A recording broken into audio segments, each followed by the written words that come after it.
Ladies and gentlemen, boys and girls, time to dial in. Welcome back to another episode of Dialed In with Collin O'Callahan. It's yours truly.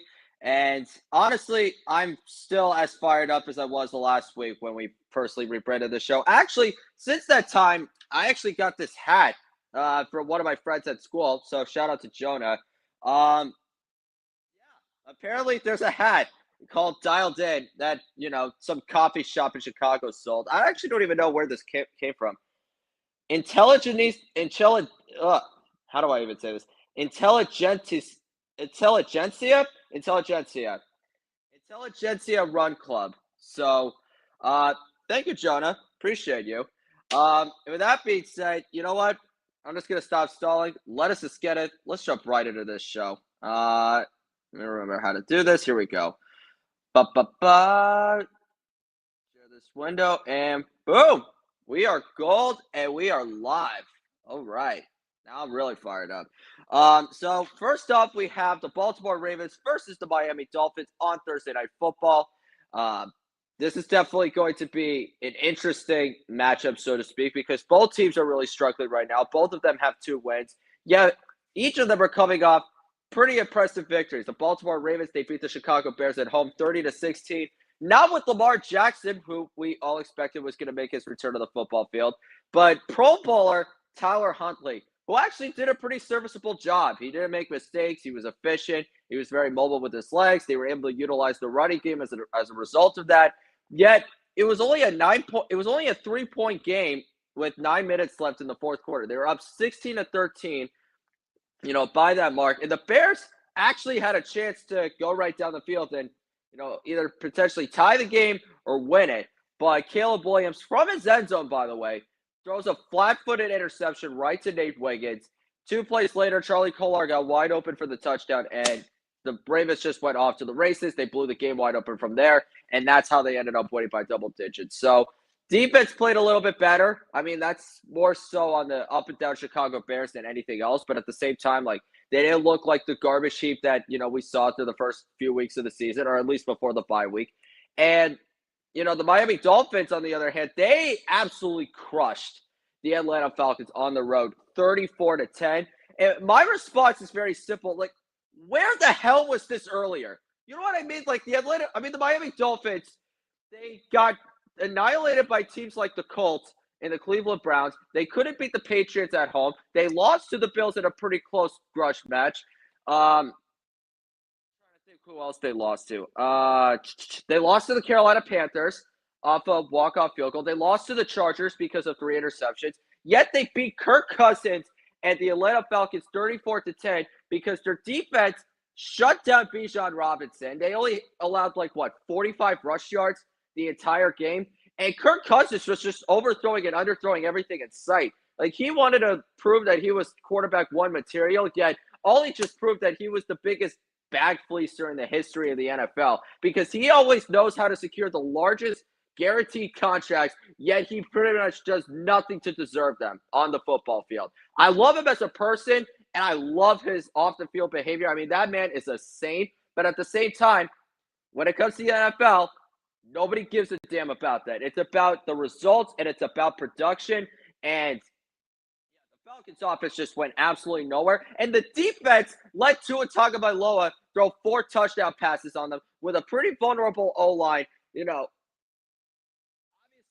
Darren Waller's on IR because of a peg. And more importantly, Tua had a swollen eye, and he still threw 4 touchdowns on you.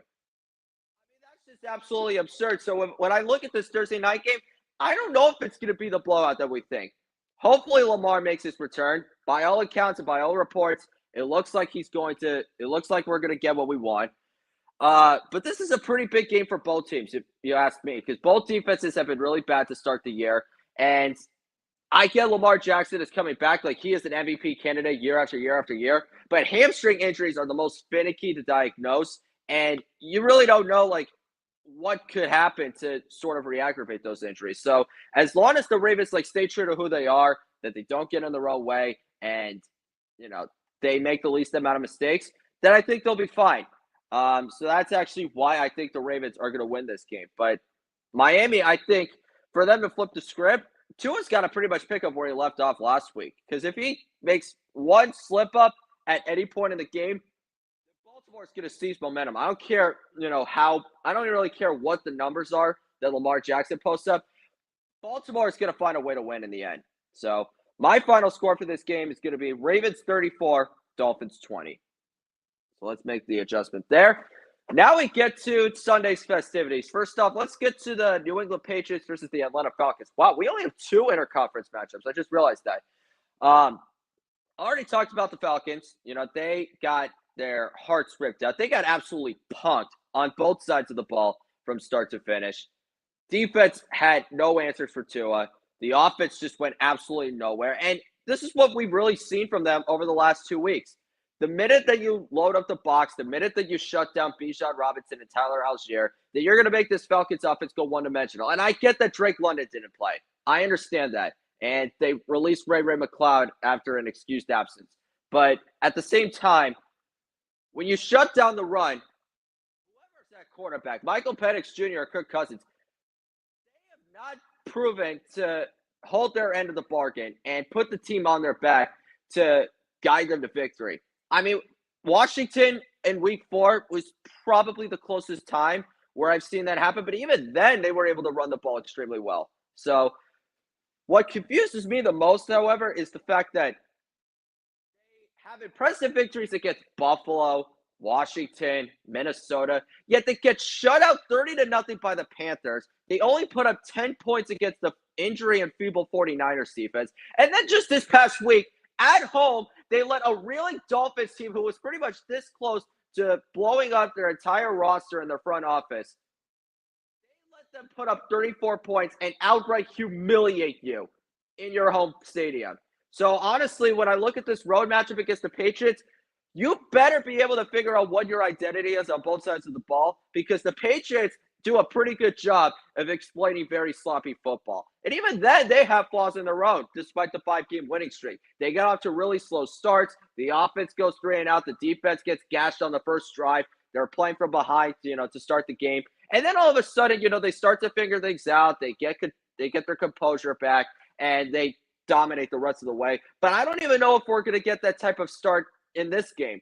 And if the Patriots do start off slow, then they're really going to need to rely on a momentum swinging play, whether it's a punt return touchdown or a block punt or a pick six, whatever it is. They're going to need to rely on one of those types of plays to really turn the tide, because Atlanta can run the ball extremely well. We've seen what they could do when they, get in a really good groove. And defensively, even though they've been really, really suspect over the last couple of weeks, I still say that, it's still giving up, it's still top 5 in yards allowed. So I honestly think for the Patriots, they got to keep their foot on the gas from the start, and they cannot take it off. Otherwise, it's going to be too close to call for them.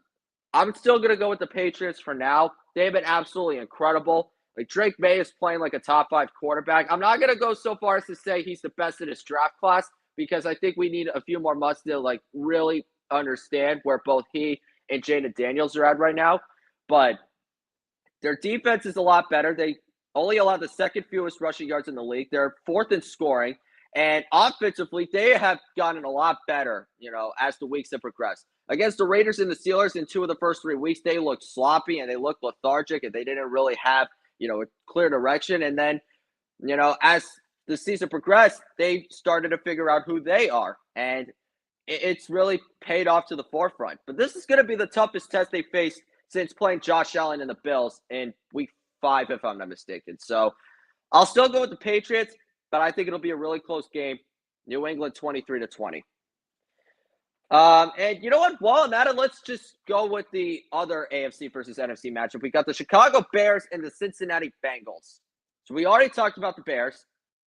Offensively, we've seen what their identity is. If you shut down DeAndre Swift, then Caleb Williams leaves a lot to be desired. He shows flashes, but they only show up in spurts. And somewhere along the way, if your defense isn't playing out of their minds by forcing takeaway after takeaway, then you're really going to need to rely on him to kind of carry you and put you over the hump. And he has not really been able to do that. Outside of week 3 against the Dallas Cowboys, his numbers have been pretty pedestrian. I hate to say it. He has not been playing like, the best quarterback out of his draft class, let alone play like a top 10 or 15 quarterback in the National Football League. But to be fair, the Bears are in a little better of a state than the Cincinnati Bengals are in right now because, oh my gosh, their defense is absolutely garbage. Before I speak, I just want to say the Jets deserve to win that game. I know that they went through a lot of drama, leading up to the week. Their owner, throwing the quarterback under the bus. Aaron Glenn, non-committal on who his starting quarterback will be. I mean, the day of the game or the morning of the game, we found out that longtime center Nick Mangold passed away at 41. So my condolences and my thoughts and prayers go out to him and his family, throughout this tragic time. I am not going to take anything away from the Jets. That was their day. That was their game to win. Breece Hall was fantastic. Justin Fields, he looked pretty solid out there. It was only fitting that the game ended with a reverse touchdown pass from Breece Hall to Mason Taylor on National Tight Ends Day, by the way. Without Garrett Wilson, without Sauce Gardner, the Jets were the better team that day. I am not going to try to take anything away from them.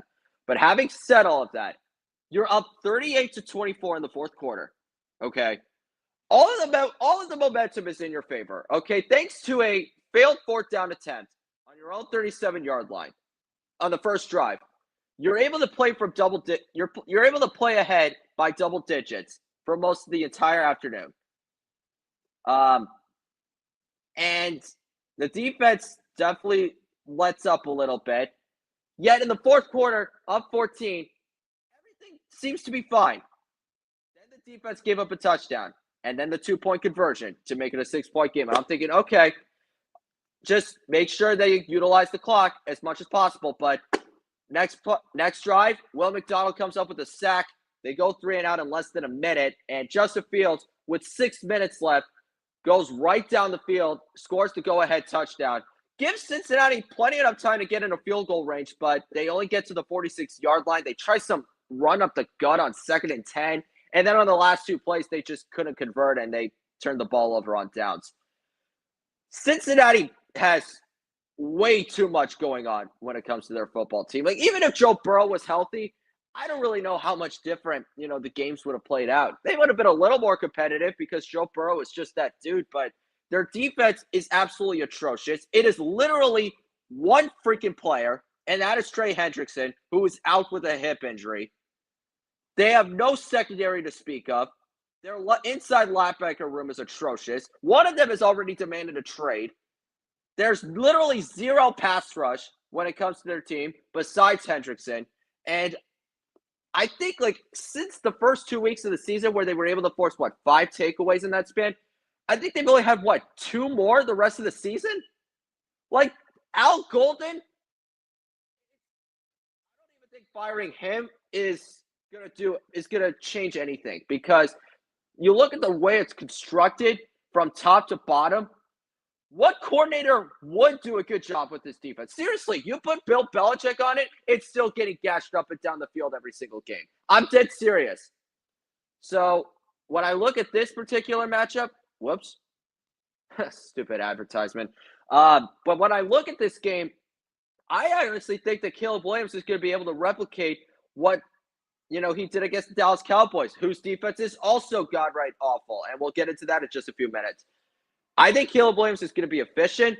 I think as long as he does not turn the ball over, the Bears are going to be fine from top to bottom. I am a little bit concerned about their secondary because it is dealing with a lot of injuries. It's already been without Jalen Johnson for a huge chunk of the season. They lost Tyreek Stevenson last week, along with Kyler Gordon. So, yeah, this Bears secondary is definitely going to be put to the test. But I think that, listen, Joe Flacco is day-to-day with an AC joint sprain. So if Jake Browning gets the start, then I think this Bears defense, who leads the league in takeaways, might force a couple that could, swing the tide here. So my prediction is Chicago Bears will win 34-17. Now let's get into the AFC and NFC matchups. Chargers-Titans. Yeah, I'm not even going to try to waste too much time on this. I mean, the Chargers, they were absolutely immaculate against the Minnesota Vikings. They scored on almost every single drive. They didn't even punt one single time. The defense sacked Carson Wentz 5 times. They the only touchdown they gave up was off a turnover, but that was definitely the game that LA needed to have to reassert themselves in the playoff race. And it was the team that, we were used to seeing in the first 3 weeks against Kansas City, Las Vegas, and Denver, where Justin Herbert was playing like an MVP candidate, and the defense was still, playing at an extremely high level. And I think against the Tennessee Titans, who have pretty much just given up on the entire season. Like, they traded away Roger McCreary to the Rams. More players are probably to come, because the last 2 years have just been an absolute train wreck from them. Cam Ward literally has no help whatsoever. The defense is absolutely toast when it doesn't have Jeffrey Simmons in the middle of the line. And now they're going up against Jim Harbaugh and a Chargers team that is still trying to, stay ahead of the Kansas City Chiefs in their division. So 37-13. I'll give the Titans some pity points because, hey, if you're able to put up 14 against the Indianapolis Colts, then, you shouldn't be able to do too poorly against the Chargers, right? But yeah, there's just no hope when it comes to the Titans. They're just a dumpster fire. I wouldn't even be mad if they demoted Mike McCoy back to his position and brought in a new interim head coach. That's just something the Titans would do. So, all right, moving on. Colts and Steelers. Speaking of the Colts, so my analysis with this game is pretty simple. Pittsburgh, they need this win a lot more than the Indianapolis Colts do. The Colts, they did what they needed to do. They beat the crap out of the Titans. They were dominant from start to finish. Jonathan Taylor, he's on pace to probably beat LaDainian Tomlinson's touchdown record with 31. Like, he's looking like the best running back in football. Daniel Jones, he's been playing like an MVP candidate, and he is probably one of the biggest, if not the biggest, reason why Indianapolis has the number 1 seed in the AFC. The defense is bend but don't break. They give up a lot of yards, but not a lot of points. I get all of that. The Steelers, you were up 16-7 at halftime against the Green Bay Packers. Aaron Rodgers is on pace to, beat every team in the NFL throughout his career. Offensively, moving the ball wasn't the biggest issue. You just had to, rely on 3 field goals from Chris Boswell and a simple slant pass to DK Metcalf in the end zone to score your 16 points.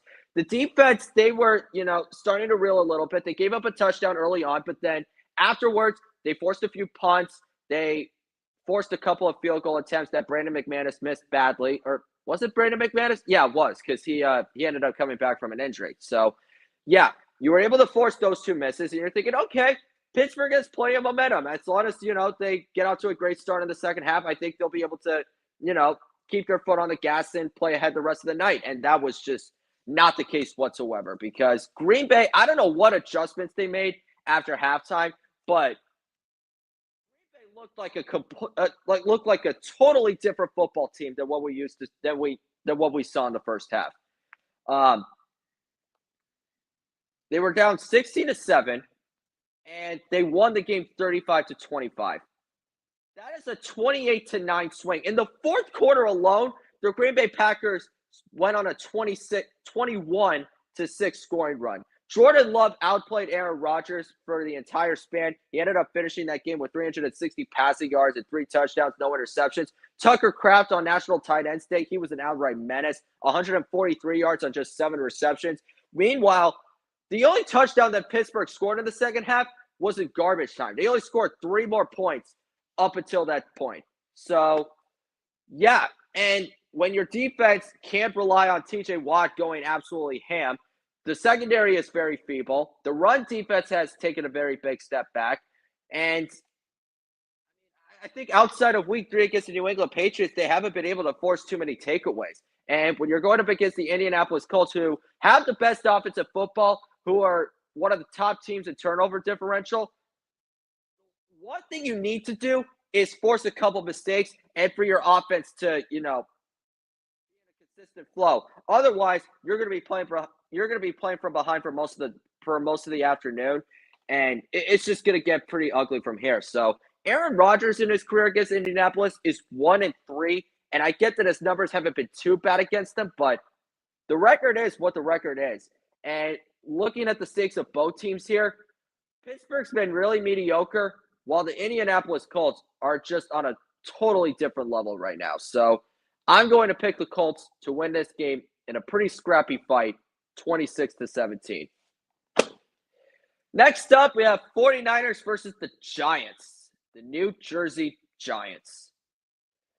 Whew, which team do I even start with? Let's start with the 49ers because they lost to the Texans 26-15, right? I think that was what the final score was. Yeah, 26-15. But the final score should have honestly been a lot worse than what it was because the Texans went 1 for 5 in the red zone. They won the time of possession battle 42-18. Guess how many minutes the 49ers had the ball in the first half? 5.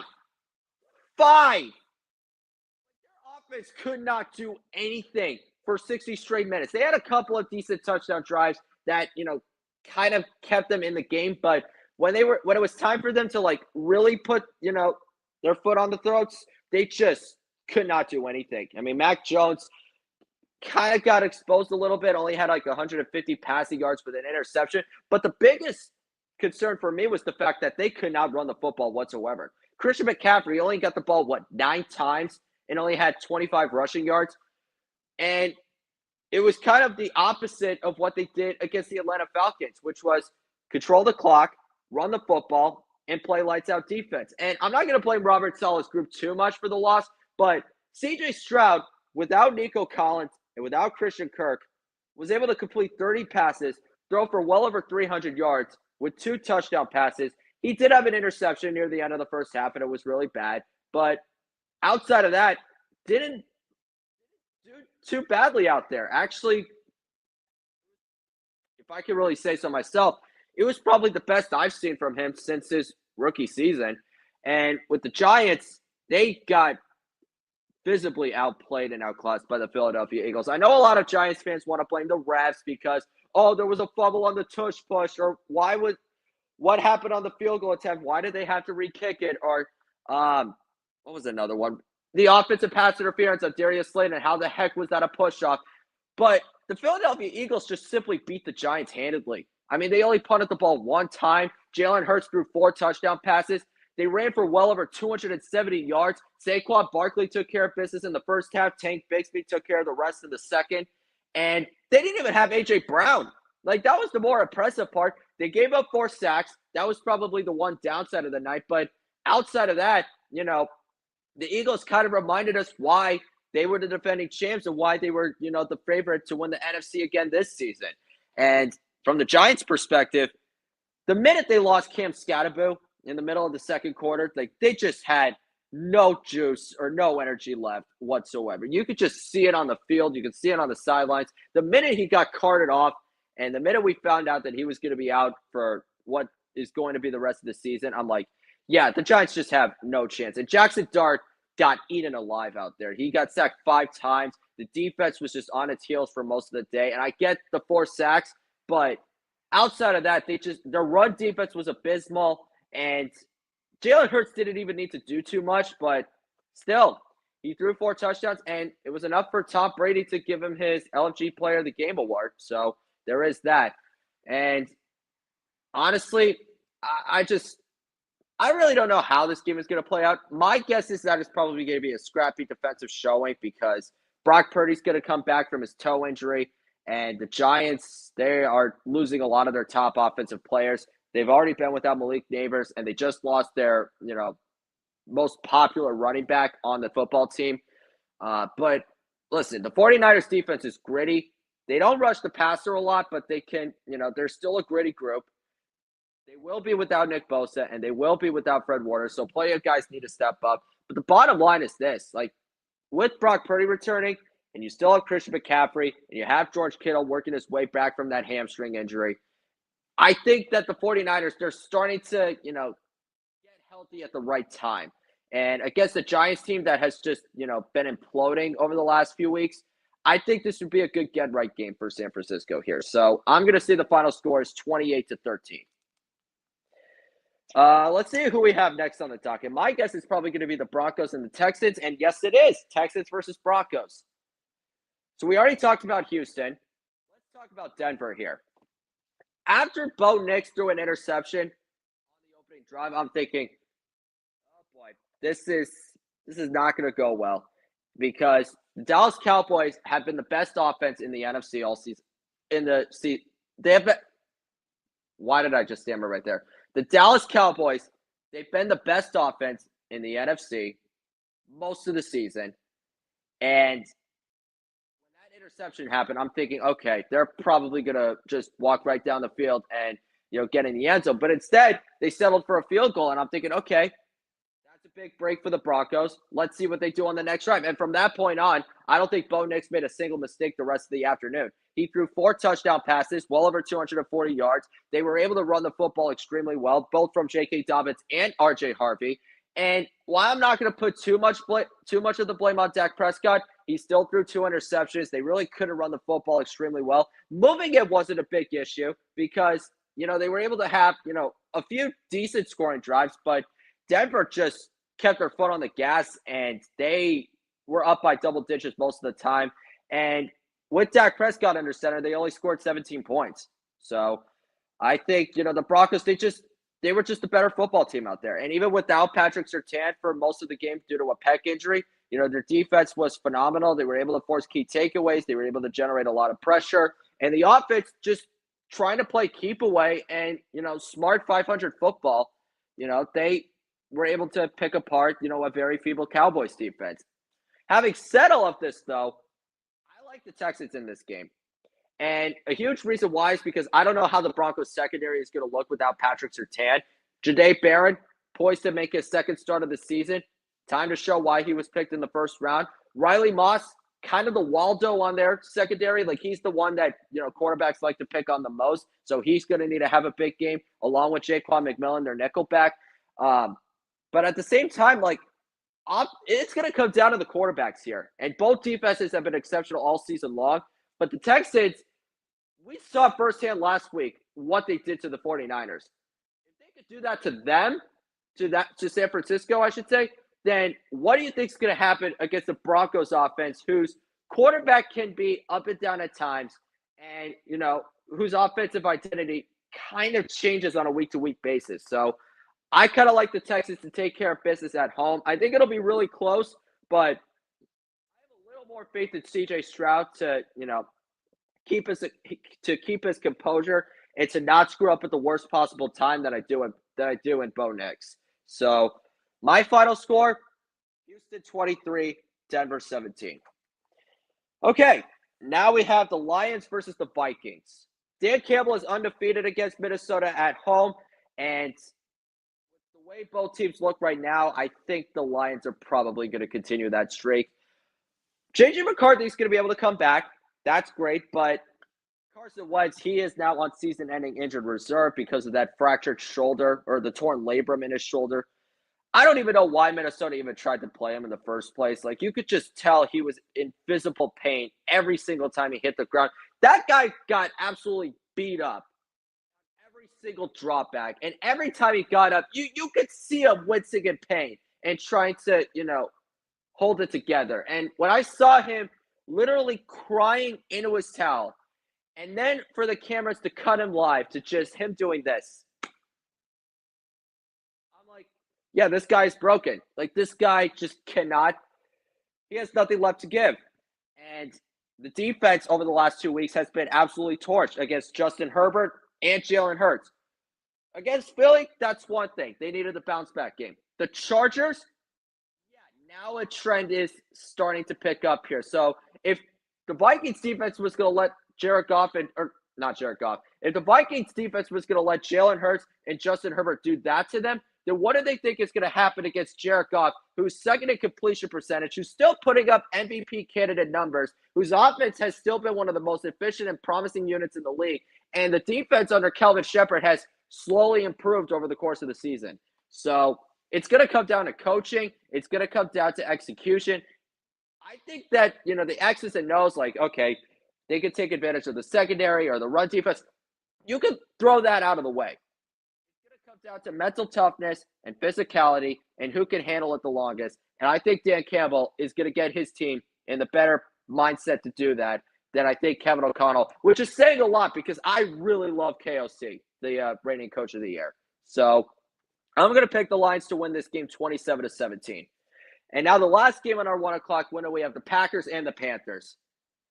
So Carolina under Andy Dalton, they got absolutely wrecked by the Buffalo Bills, which is kind of what we expected. They turned the ball over a couple times. They had a very poorly executed possession near the end of the half where Andy Dalton took a sack and they barely got the field goal off and it missed wide to the left. And in the second half, they just couldn't really do anything. Andy Dalton got sacked 7 times. They got away from the running game. Ted McMillan was really the only receiver that did anything worth a damn. And Josh Allen didn't even have to do too much because James Cook just ran all over the Panthers defense for 216 rushing yards. So going up against Green Bay, who just, crushed Pittsburgh at Pittsburgh, the home team has a lot of momentum on their spine, especially against the Panthers team that has not really done well on the road all season long. Yeah, they beat the Jets, but that's the Jets. Bryce Young's going to come back from his ankle injury just after, only missing a week, but I don't even know if that's going to make too much of a difference here. So I'm going to keep this short. I'm going to pick the Packers to win this game 27-16. Now let's get to the late afternoon window, starting with the Jaguars versus the Raiders. Last year, we had Mac Jones versus Aiden O'Connell. Now, we're getting Trevor Lawrence versus Geno Smith. Both teams are coming off of byes, so there isn't really too much to, set up, besides the fact that both quarterbacks need to have outstanding games for either of their teams to win. Geno Smith more necessarily because he's leading the league in interceptions. He's getting Brock Bowers back. The Jaguars do a pretty good job at slowing down the run. So Geno Smith is going to need to have an efficient game. He cannot screw up whatsoever, especially against the Jaguars defense that is second in the NFL in takeaways. Like, they cannot afford to screw up at any point in the game, because if they do so, then Jacksonville, they're just going to capture all of that momentum and they are not going to let it up at any point in the game. But for the Jaguars to win, they need to reestablish their identity on offense. Yeah, the defense hasn't been able to force a takeaway in the last 2 weeks, but in their losses against Seattle and against the Rams, we saw firsthand what teams need to do to beat the Jaguars. Shut down the run and bring a lot of pressure. Trevor Lawrence in the last 2 games has been sacked 14 times. So he is going to need to not only have a clean pocket, but this passing game really needs to take off in the best way possible. Brian Thomas Jr., he was rumored to, be shipped off before the trade deadline. Obviously, Liam Cohen was going to shut down those rumors because he's the head coach. Like, you're going to have to, kind of keep everything, clandestine and discreet. But, I mean, if you can't run the football, then Jacksonville's offense, they can't do anything the rest of the way. So I think they really need to have a bounce-back performance on their end for them to win. And I think they can do that because the Raiders' defense is really just Max Crosby. And if he can't disrupt the game, then there really isn't anybody else to really lean on to, pick up the slack or to hold their end of the bargain. So my final score is going to be Jacksonville 24, Las Vegas 10. Next up, we have the Rams versus the Saints. Oh, boy. So the Rams are coming off a bye, but the Saints, they got toyed by the Tampa Bay Buccaneers 23-3. And Kellen Moore made the decision that I was anticipating he was going to make at some point in the season. He benched Spencer Rattler in the third quarter for the rookie Tyler Shough, but it didn't really make too much of a difference in their loss to Tampa Bay. Spencer Rattler turned the ball over 3 times. They only scored 3 points in the first half. Tampa's offense could not really do much of anything throughout the entire afternoon. Yet New Orleans still couldn't do anything to, at least stay in the game. Like, at least in some of their other losses, they were scrappy and they were competitive. They just couldn't find a way to take the lead. You could just tell after this loss, they lost all of their confidence in Spencer Rattler.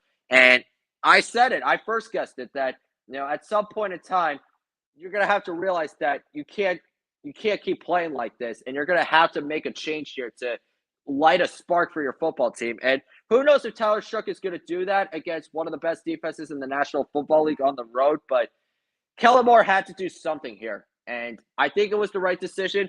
I think it should have been a little bit sooner, but you know what? We'll see what happens the rest of the way. That's all I can say. I'm not gonna hold too much hope. And I'm not going to try to rain on the parade and say he's going to suck. I'm just going to keep it neutral and say, well, we'll see what he could do on Sunday. Having said this, this is probably going to be a blowout. The Rams are at home. They have a more dynamic offense. Their defense has been playing incredible. Nate Landman, I think he should be in the Defensive Player of the Year conversation. I don't think it gets said enough just how outstanding of a year he's had so far. Him coming over and, really putting the green dot on his helmet and making play after play after play, especially in the biggest moments. I don't think that gets talked about enough. Whereas the Saints, like I said, they could be scrappy, but outside of that, they just don't have the personnel to really stay in it and win a 60-minute ball game. I understand they did that against the Giants, but they forced 5 turnovers. Who knows if they're going to be able to do that against an offense that knows how to hold on to the football. So, final score 34-7. I don't see this being close at all. I will, however, say the exact opposite for America's Game of the Week. The Kansas City Chiefs versus the Buffalo Bills. Kansas City did what we all thought they were going to do. They took care of business at home on Monday Night Football against the Washington Commanders 28-7, albeit with Marcus Mariota. Still did what they needed to do. It was a sloppy first half, like really sloppy. The first 2 offensive drives of the game ended with interceptions. One of them was an outstanding play by Marshawn Lattimore. The second, Travis Kelce let it fall right out of his hands. So I'm not going to blame Mahomes too much for those turnovers because it wasn't like he threw it right to the defensive back. It was just, more so, Washington being opportunistic at the best possible time. But eventually, both offenses closed off the half strong. They were tied at 7 entering the break. And then once the third quarter started, Patrick Mahomes just reminded us why he was the best quarterback in the National Football League. Only had 2 incompletions, 3 touchdown passes, no turnovers. They were absolutely flawless and immaculate through the final 30 minutes of play. And Mahomes was just flat out sensational. They ran the ball extremely well. Travis Kelce returned to form. Xavier Worthy was still an absolute menace. Rashee Rice, his return has been absolutely huge for this offense because it just opens up so much that it's pretty hard to stop for a lot of defenses. Jawad Taylor isn't a liability at right tackle the way he was, over the last 2.5 years. And the defense is finally looking like, the juggernaut that we've seen over the last 2 years as well. So I have nothing to say negatively about the Chiefs and how they were able to win last week. But having said this, I think going on the road against Buffalo, in the regular season, in the playoffs, we know that Patrick Mahomes always is going to have the upper hand because he has proven that time after time after time that, Josh Allen might be a huge threat, but there are levels to greatness. In the regular season, however, Josh Allen, for whatever reason, just always finds a way to, make this game like it's the Super Bowl. So until I see otherwise, then I'm just going to pick the Bills to win this game 24-20. I know that the Bills defense has flaws and that the Chiefs are just a lot stronger on both sides of the ball. But when it comes to this particular matchup between Patrick Mahomes and Josh Allen, it's not about X's and O's. It's about who wants it more and what are you willing to do to get the victory that you most absolutely need to win your division and to, reestablish and reemerge as a Super Bowl contender. So that's why I'm going with the Bills here, 24-20. Sunday Night Football, we have the Seattle Seahawks versus the Washington Commanders. Seattle is coming off a bye. Yeah, they're coming off a bye. And Washington, like I said, just got neutralized and stymied by the Kansas City Chiefs. And to make matters worse, even though Jaden Daniels is probably going to come back from his hamstring injury, they will not be getting Terry McLaurin because he re-aggravated his quad in the third quarter. He is going to already miss Sunday night's game. And going up against the best rushing defense in the National Football League and a very sturdy Seattle defense, Washington is going to struggle big time. And they are looking like one of the biggest disappointments of the NFL season. I get that they have injuries. I totally get that. But their defense has been really bad throughout the entire season. The offense has a lot of ups and downs that, really fluctuate, week after week. And the Seahawks, Sam Darnold's been playing like an absolute stud. He looks like an MVP candidate because he has been proving that he didn't need Kevin O'Connell or Justin Jefferson or Jordan Addison or Aaron Jones to, put up elite numbers.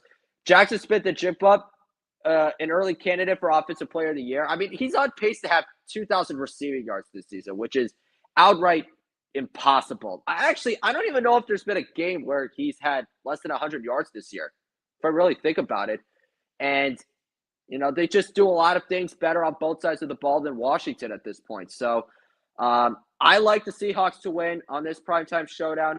I don't know what to expect from Sam Darnold because, I get that, there are times where he puts up great numbers, but then in the primetime meetings, you're just like, oh, what the heck was that? It's like some of the moments that you kind of saw when he was with the Jets or with the Panthers or when he was playing, in the final 2 weeks of the year last year against the Rams and the Lions. So I don't think we're going to see that, though. I think Seattle, on both sides of the ball, they're going to have a clean game. And as long as they stay out of their own way, I think they'll be okay. So I think the Seahawks are going to win this game 24-17. And then last but not least, we have the Cardinals versus the Cowboys. I'm going to be honest here. I'm going to pick the upset here. I'm going to go with the Arizona Cardinals here. And it's for one simple reason. Kyler Murray is coming back. Why do I bring that up? Why do I say Kyler Murray's return is going to be the biggest reason why they win? Because since his days in high school, Kyler Murray is undefeated at AT&T Stadium. If you guys don't know, Kyler Murray is a Dallas native. He grew up in Allen, which is a suburb 45 minutes outside of Dallas. He was a Cowboys fan growing up. He won a couple state championships, or maybe one state championship there, but he won a state championship, at least one state championship in high school in that stadium. He was undefeated there when he got to play there in college in the games that he was in. And in the NFL, he is 2-0 in the only 2 visits he's been in the only 2 games he's played at Jerry World. 2020 on Monday Night Football, ironically, and the year after, week 17, if I'm not mistaken. So, yeah, that is going to be the biggest X factor in this matchup. And honestly, I would not be surprised if Kyler Murray had an outstanding showing, just considering the fact that the Cowboys defense is absolutely atrocious. They are still one of the worst units in the league. They're the Cincinnati Bengals of the NFC, so to speak. The only difference is Dak is playing like a stud. Javonte Williams is still one of the top 5 leading rushers. CeeDee Lamb and George Pickens are one of the most lethal receiving duos in the league. Their offense is going to be the biggest reason why they even have a chance of making the playoffs. But the defense is the one thing that's holding them back. And if you're Jerry Jones, you better make a few big moves at the trade deadline to try to salvage something, or else your season is going to fall down the tubes. And I like Brian Schottenheimer. He's done a really solid job as the head coach, but he has not done anything to address the defensive side of the ball. And when you're the head coach, you kind of have to realize, okay, I can't necessarily focus on one particular side of the football anymore. So I think it'll be a really close game. I think both quarterbacks are going to have phenomenal performances, but I like Kyler Murray to, outlast Dak Prescott on this one, 31-23. And with that being said, the final scores, or the final predictions, I should say, are officially locked. Thank you all so much for watching. Make sure you like and subscribe for additional content. Thank you for dialing in with me. I hope to see you next time. So